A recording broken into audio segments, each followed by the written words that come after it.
ഒരു മനുഷ്യൻ ദുരന്തപൂർണമായ ജീവിത യാഥാർത്ഥ്യങ്ങൾ താണ്ടി ഒടുവിൽ ദൈവമായി മാറുന്നതിന്റെ ആവിഷ്കാരമാണ് കതിവന്നൂർ വീരൻ തെയ്യം.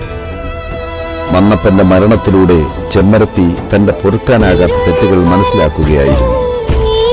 ദുർവാശിക്കാരിയും കോപക്കാരിയുമായ ചെമ്മരത്തിയെ മന്നപ്പൻ അതിരറ്റ് സ്നേഹിച്ചു. കുറ്റബോധത്തിൽ നേരിട്ടിറങ്ങ് ഉടമ്പടി ചാടിയ ചെമ്മരത്തിയെ മന്നപ്പൻ മരണത്തിലും മരണാനന്തര ജീവിതത്തിലും കൂടെ